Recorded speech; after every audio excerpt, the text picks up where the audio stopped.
Introduction. Mel Graham graduated in 1986 from Fenwick High School, Oak Park, Illinois, participating in wrestling and water polo.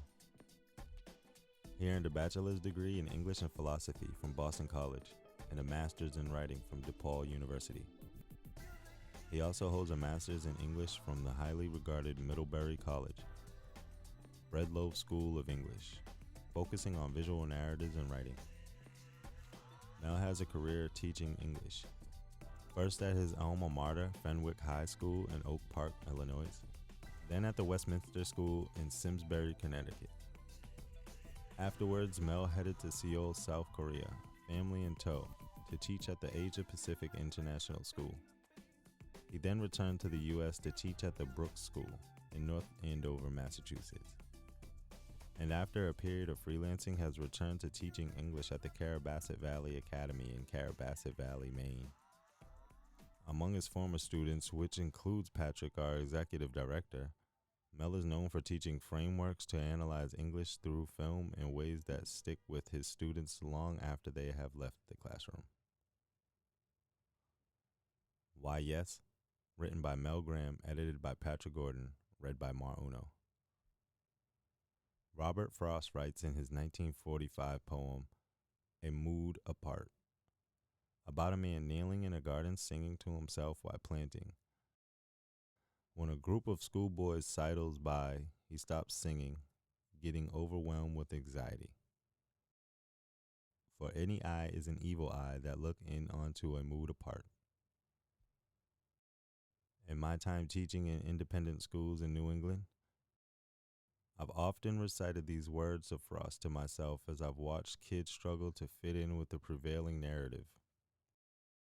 Often those struggling were black and brown students for whom these hollowed halls decidedly weren't designed. Elite schools conceived in privilege and steeped in tradition, like aircraft carriers, can't easily turn to retrieve someone who falls overboard.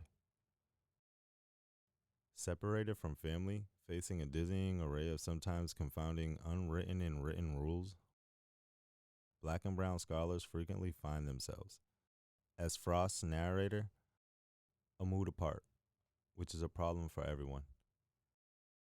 Seemingly innocuous details such as hair care cascades into points of friction. Who drives the black students to get a haircut, and can they find the right barber? The typical target run beloved by boarding schools won't always cut it. The rituals around hair maintenance will be bewildering to most white students, throwing up subtle but significant deviations at a basic level. Add hair products that introduce unfamiliar smells, and a rooming situation becomes the breeding ground for tension. The black and brown students who matriculate to elite boarding schools and college frequently come from places where they have long had to hold their own courses. Relying on isolating disciplines, they might not have the same habits as their white peers involving group work, teacher interactions, or attitudes about authority. For many students, the importance of forming peer and teacher relationships isn't a natural priority. But when race or socioeconomic differences also exist, issue is compound. The Yes Initiative offers the kind of partnership these students need.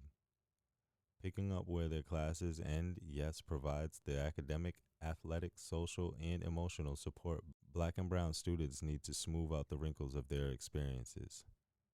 Yes acts as a life coach, matching students with mentors who have walked the walk already.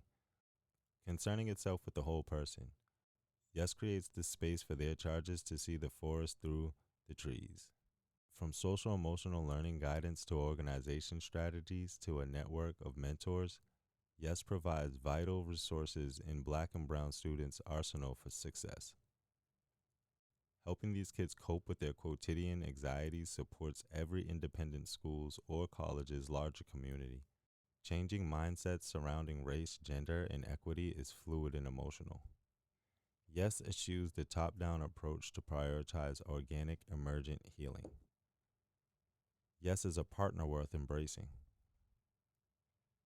Credits. Original article written by Mel Graham.